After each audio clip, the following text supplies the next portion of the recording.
Hello, welcome back to my channel, Tomcat Stitchery. I'm Whitney, and today we are going through 3 different ready-to-wear looks that myself and Jenny and Marissa have created for summer, and we're going to be talking a little bit about that.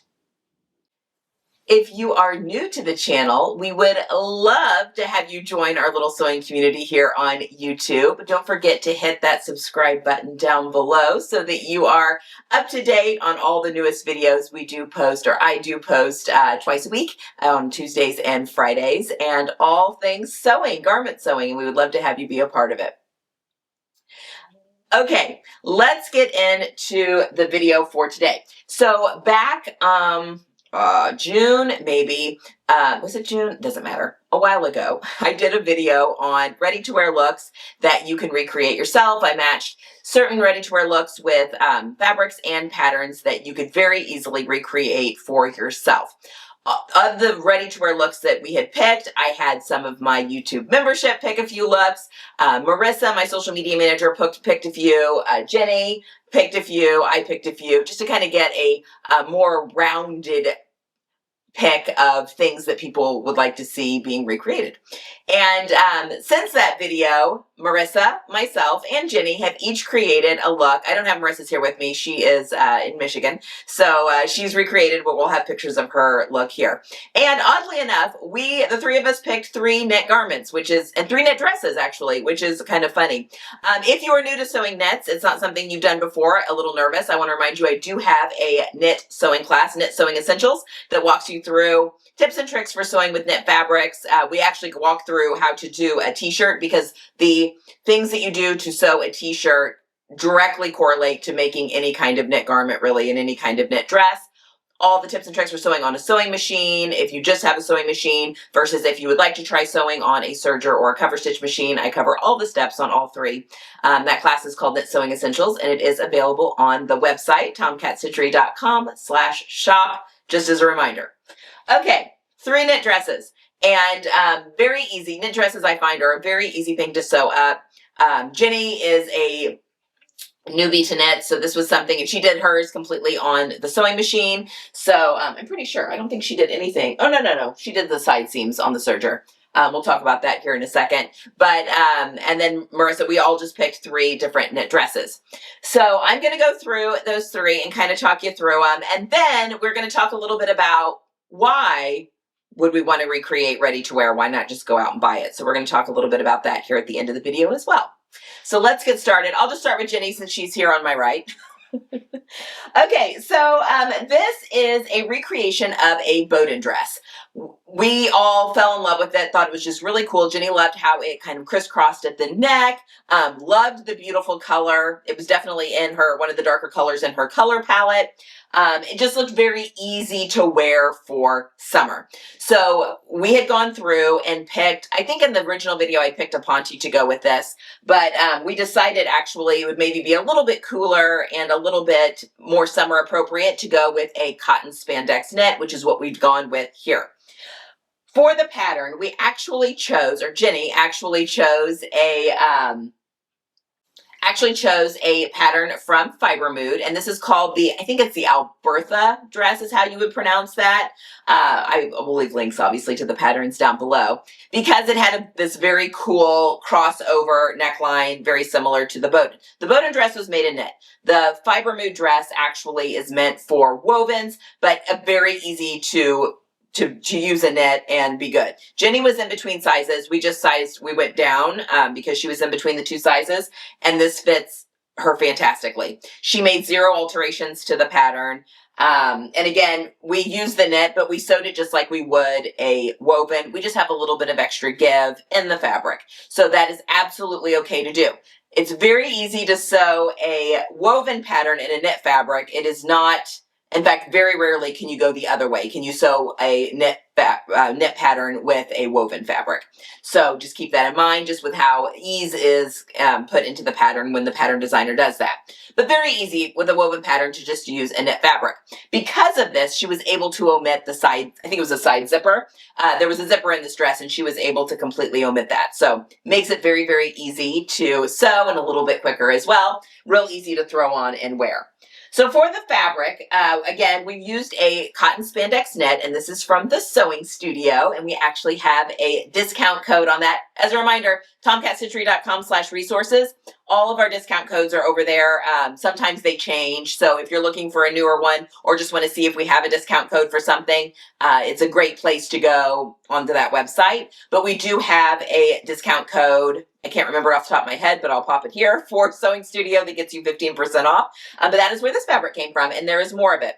And this is a, what is it? The okay, it's the environmentally friendly, the green certification for fabric. So this is, again, a cotton spandex knit. It's got really great recovery, and the color is perfect, which is why Jenny went with this.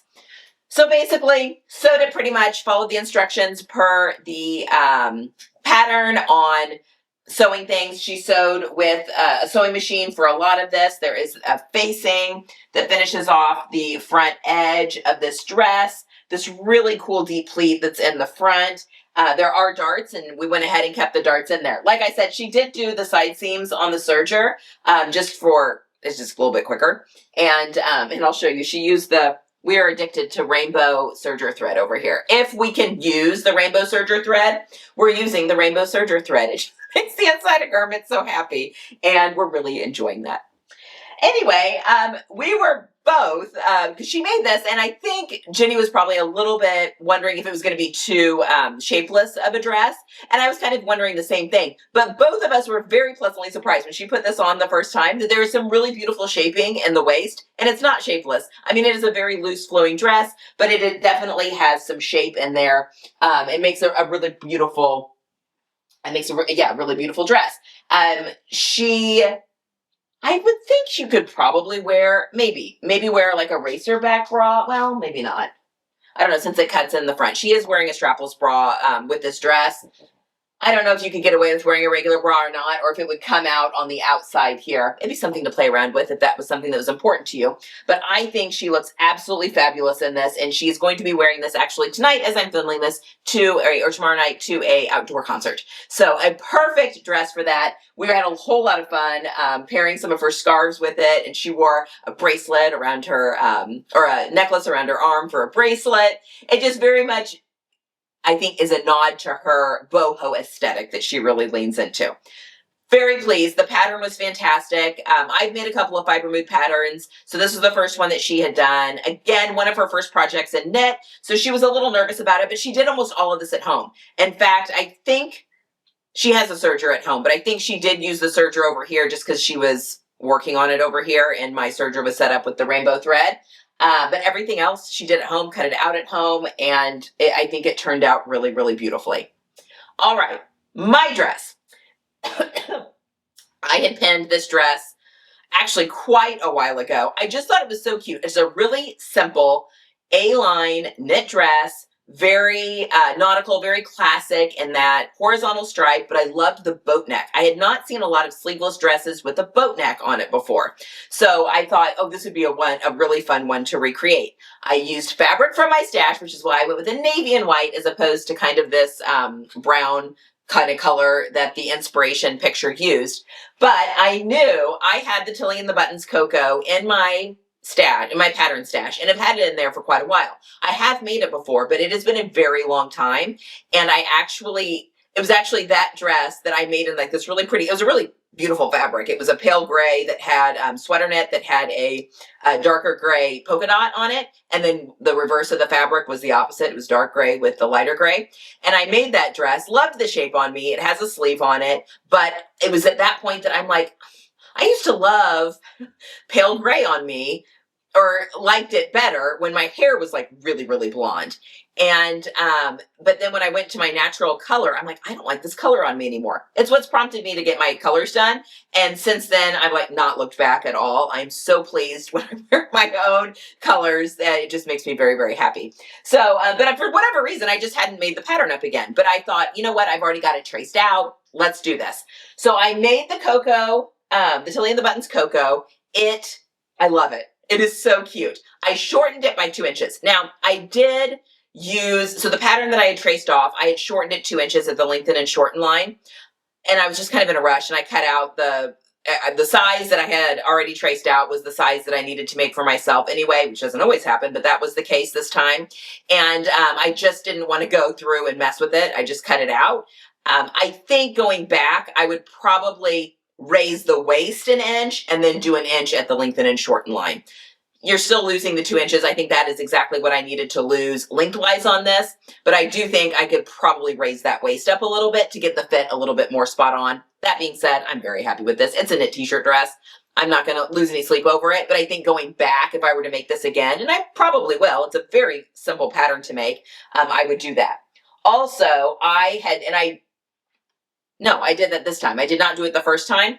The pattern has you finishing off the neckline just by folding it under and stitching, and I don't like that. So I drafted a facing for my neckline, and so I've got a complete facing that I have interfaced and sewn in there. And it's just my preference for a boat neck because a boat neck doesn't need to stretch. It's big and wide enough that it goes over my head really easily, and find it very comfortable. I do have a video where I show you how to hack a boat neckline on any t-shirt pattern, and I also show you how to draft the facing in that, and I'll leave a link to that video down below if you're interested. The other thing I did to this, though, was I removed the sleeves. So there are sleeves on this pattern, and technically, there's some finagling that you do need to do when you go from a sleeved bodice to a sleeveless bodice, because there's some ease in that armhole when you have a sleeve. Knits, you can get away with it a little bit. There's a little less ease because the fabric does the work for you. So basically all I did was I cut off the seam allowance on the sleeve, and then I just bound it with another piece of fabric, and it works out really, really well. Could I go in maybe a little bit more? Probably. I probably could have raised the arm side just a little bit as well. I also didn't do a full bust adjustment on this pattern. That would probably get rid of a little bit of the extra excess at my arm if I wanted to get really picky. Again, it fits me fine. I'm comfortable in it, so I probably won't go back and do that. But if you are someone with a larger bust, you will need to do possibly a full bust adjustment. It depends on what mood I'm in, if I'm going to do a full bust adjustment on knits or not, just because the fabric does a lot of the heavy lifting for you, so you can sometimes get away with it. But again, there is a little bit of gaping under my arms. That would be fixed. Probably if I did a full bust adjustment, and if I altered the arm side, probably just a hair. I am going to have a full tutorial for how I'm going to do a 2-part short in my YouTube membership, if you're interested, showing you exactly how I made this sleeveless. Pretty simple. Anyway, absolutely love the fit of this. Over the moon with how this turned out. Okay, for Marissa's dress, she it was a Talbot's dress that another one of my YouTube membership had actually picked that they wanted to recreate, and we found the perfect pattern in the Wardrobe by Me Mira, I believe was what it's called. I'll have a picture of the pattern here. That it was a very, very close dupe, and that just with the whole style of the dress, it was meant for knits, all that kind of stuff.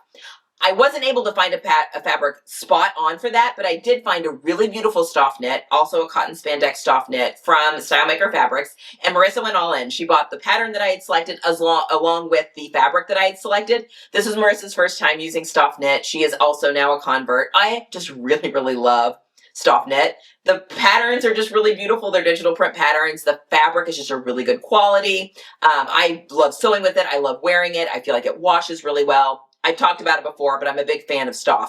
And you can find that a few different places. She did get this one from StyleMaker. I will link it down below. I also can find a lot of my stoffe knits at the University of Sewing, and we have a coupon code for them as well over at the resource page on the website.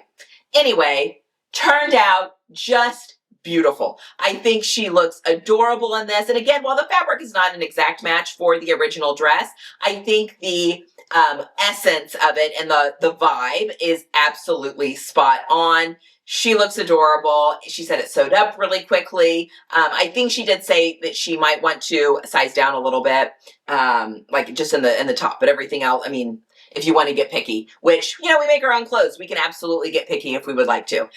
Anyway, turned out beautifully. Again, I can't get over how beautiful that fabric is. So this might beg the question, if you are new to sewing, or maybe you're thinking about sewing, you know, why would I want to start sewing? One of the things that I love the most is that I can recreate ready-to-wear looks a lot of times, and this is going to be subjective, less than what I can buy. Now, what do I mean by that? I've talked about this on the channel as well, but can I go, honestly, could I go to Bowdoin? Could I go to Talbot's and buy a dress for the same amount as what the materials that I use to make this dress? Yes. Could I go to Target or Old Navy and buy a dress for less than what I spent on my materials? Also, yes. However, can I buy a garment of the same quality that is going to last me so much longer for the same amount or less than? And I would say the answer to that is no. If I were buying a dress of equal fabric quality, equal garment construction quality, I would be spending a ton more than what each of us have, spent on the pattern and fabrics for these dresses. Also, one of the things that really can't be bought is fit and colors. I can make whatever color or whatever print I want to make this dress in, something that suits me or that I'm more comfortable in, my favorite colors, whatever the case may be. I can pick the fabric, make whatever, and I'm not beholden to what's in stores. The other thing is fit. Jenny is very long. She didn't have to make any adjustments to this pattern, but when she is doing ready to wear, especially if there's a waist seam, which there's not in this dress, but there is waist delineation here. Most of the time she said the waists are always way too high on her because she has a longer torso. I have the opposite problem. I have a very short and high torso. So anything I'm buying in ready to wear a lot of times is, even knit dresses, it's hitting me weird. So I'll get a lot of like excess fabric in the back because I just need to raise that up a little bit. And I've talked about before, my bust can often cause an issue with ready to wear. Not as much in knits. Knits are much more forgiving when it comes to fitting around a bust, where I can get things that fit me a little bit better in the shoulders and also in the bust when it comes to knits. But if I want something that really fits me well, that really hits exactly the vision that I have going, I absolutely think that sewing is the way to go. So that is kind of why, some reasons that we may want to sew our own clothing. If you are more interested in slower fashion, which I definitely am. Now, do I sew a ton? Absolutely. I do sew a ton. It is my mental health. There's so many wonderful things about sewing that go beyond what I'm even creating. It's the journey that does so many good things for me. But when it comes to the actual destination or our finished garments, you are able to create garments that are going to last you way longer than what you can buy in the stores. Case in point, especially with knits, the dreaded holes that everyone gets in their t-shirts. My mom has spent, I don't buy t-shirts anymore, ever. Sometimes I'll thrift one if I see it, but I don't buy from the stores anymore. I can just make a much better fitting t-shirt, and I can find much higher quality fabric than what I could buy in stores. But even the higher quality t-shirts that my mom has been buying, she still gets those holes in her shirt. I cannot tell you the last time I got a hole in a t-shirt. Now, I've had thrifted garments that I have, bought that I've gotten the holes in the t-shirts. I think it's a quality of fabric issue. To be honest, I can't say that for sure, but that is my thought, that is probably one of the things. With the knit fabrics, that all three of these knit fabrics that we have used for these three garments, because I've not used that specific soft fabric, I've used other soft fabric. It just lasts so much better. And yeah, I can put woven stay tapes into my shoulder seams, not so much on sleeveless dresses, but if I had a sleeve where things could get pulled out of place, like that's going to keep things. I can do things to the inside of my garments to make them last a lot longer. And I'm actually going to be doing a video on that, so stay tuned. Anyway, that is kind of my soapbox. Thank you for coming to my TED Talk on why you might want to sew your own garments and get into that, because not only is sewing such a wonderful creative hobby, not that I'm biased, but it's also a great way to create garments that are really going to last the test of time and stay in your closets for years to come. So wonderful hobby that is also a great way to be more mindful about what we are putting into our closets. All right, guys. That is all I have for today. I hope you have enjoyed this video and found it helpful. We have had a lot of fun recreating these ready-to-wear looks ourselves, and I will see you guys again next time. Happy sewing!